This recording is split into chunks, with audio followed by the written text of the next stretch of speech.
ભૂખ લાગે છે હવે રવિવારની રજાનો ભારત માતા કી 62મી નાગરિક બેંકની વાર્ષિક સાધારણ સભામાં આપણી વચ્ચે ઉપસ્થિત અમરેલીના લોકલાડીલા સાંસદ આદરણીય ભરતભાઈ સુતરિયા, વિકાસના સપના દ્રષ્ટા, નાગરિક બેંક 1998માં એમણે સંભાળી, એ પહેલા દાદા હતા 95માં, ત્યારથી લઈને અત્યાર સુધીની યાત્રામાં અલગ મોડ ઉપર લઈ જવાની જેમણે કામગીરી કરી છે એવા આદરણીય વડીલ શ્રી પીપી સોજિત્રા સાહેબ, બેંકના ચેરમેન ભાઈ શ્રી વનરાજભાઈ, વાઇસ ચેરમેન ભાઈ શ્રી કમલેશભાઈ, મારા શહેર ભાજપના પ્રમુખ ભાઈ શ્રી વિજયભાઈ, જિલ્લાના ઉપાધ્યક્ષ ભાઈ શ્રી મેહુલભાઈ, ભાઈ શ્રી જયેશભાઈ, એપીએમસીના ચેરમેન ભાઈ શ્રી ભાવિનભાઈ, સ્ટેજ ઉપર બિરાજમાન એડી સાહેબ ચિરાગભાઈ સિકે, સૌ સન્માનીય મંચ, અહીંયા ઉપસ્થિત સૌ નાગરિક બેંકના સભાસદશ્રીઓ, 62મી વાર્ષિક સાધારણ સભાની અંદર બેંકના મેનેજર દ્વારા આપને હિસાબ આપવામાં આવ્યા. ત્યારબાદ પીપી સાહેબે આખી વિસ્તૃત વાત કરી,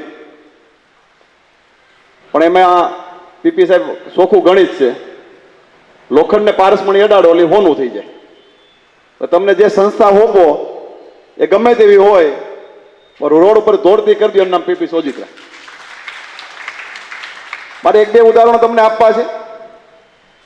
હું અમરેલી માર્કેટિંગ યાર્ડનો ડિરેક્ટર હતો. 21-22 વર્ષની મારી ઉંમર છે, પહેલી વાર ડિરેક્ટર બન્યો ત્યારે. પીપી સાહેબ ત્યારે ચેરમેન હતા. બીજા બોર્ડમાં બીજી વાર ડિરેક્ટર બન્યો ત્યારે યાર્ડે નિર્ણય કર્યો બોર્ડે કે નવું માર્કેટિંગ યાર્ડ ખેડૂતો માટે બનાવવું છે. એ પરિસ્થિતિને મને પાક્કો અંદાજ છે. જ્યારે પીપી દ્વારા નિર્ણય કરવામાં આવ્યો કે નવું એપીએમસી ખેડૂતો માટેની ભેટ આપણે અમરેલીને આપવી જોઈએ, પણ ત્યારે યાર્ડ પાસે એવડું ભંડોળ નહોતું. આ યાર્ડ કઈ રીતે ઊભું કરવું એ પણ એક મોટી ચેલેન્જ હતી. પણ પીપીએ નક્કી કર્યું હતું કે આપણે યાર્ડ બનાવવું છે. સાહેબ, સૌરાષ્ટ્રમાં નમૂનાદાર કોઈ આપણે યાર્ડનું અત્યારે નામ લેવું હોય તો અમરેલી માર્કેટિંગ યાર્ડનું આપણે લઈ શકીએ. ત્યારે ઘણી ટીકા ટિપ્પણો થતી હતી, યાર્ડ નહીં બને, યાર્ડનું શું થશે, યાર્ડ હાલતું નહીં થાય, આવું બધું ઘણું થતું હતું કે અમરેલીથી દૂર પડશે, કેમ જવાનું થશે. આ બધા જ પ્રશ્નો વચ્ચેથી સુખદ કોઈ રસ્તો કાઢ્યો હોય તેનું નામ પીપી સોજિત્રા છે. નાગરિક બેંકની વાત કરો, નાગરિક બેંકમાં એક પીપીનું એટલું સારું, મારી જો કોઈ ભલામણ લઈને ગયો તો લોન આપી દે, પણ રિકવરીમાં કોઈની ભલામણ નહીં. જો ન ભરો તો ત્યાં સીલ લાગે. એ પણ જરૂરી હોય છે, કારણ કે સંસ્થા લઈને તમે જ્યારે બેઠા હોવ છો, સભાસદોના જ્યારે પૈસા હોય છે, વહીવટે પારદર્શક હોવો એ પણ ખૂબ જરૂરી હોય છે. એટલે પીપી દ્વારા નાગરિક બેંકના સભાસદો માટે માગે એ પ્રકારની ધિરાણની વ્યવસ્થા તો કરી આપે, સીસી જોતી તો સીસી પણ આપે, પણ ટાઈમે ભરવાની જવાબદારી પછી ગ્રાહકની રહે.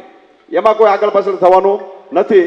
એમના કારણે અત્યારે જે વાત કરતા હતા કે કોઈ મુદત વિધિ રહેતું નથી, 100% રિકવરી કરવાનું કામ એ નાગરિક બેંક દ્વારા ખૂબ સુંદર રીતે થઈ રહ્યું છે.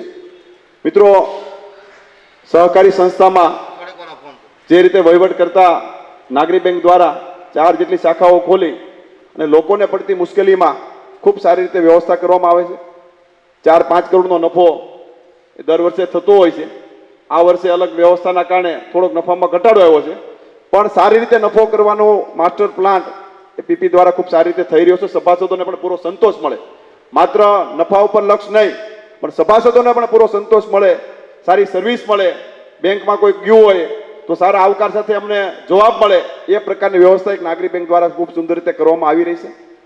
મિત્રો, હમણાં આપણે જોયું હશે જે રીતે પીપી સાહેબ, નગરપાલિકાની ટીમ, શહેર ભાજપની ટીમ, આ બધા સાથે મળી એક અમરેલી શહેરમાં એક નવા જુસ્સા સાથે, આપને એવું લાગતું હતું કે દિવાળી પહેલા અમરેલીમાં દિવાળી આવી ગઈ છે, એ પ્રકારનું વાતાવરણ અમરેલીના લોકો માટે સરકાર દ્વારા એક સુંદર રીતે 15મી ઓગસ્ટની ઉજવણી રાજ્ય કક્ષાની અમરેલીના આંગણે થઈ, એ તમારી મારા બધા માટે ગૌરવની વાત છે.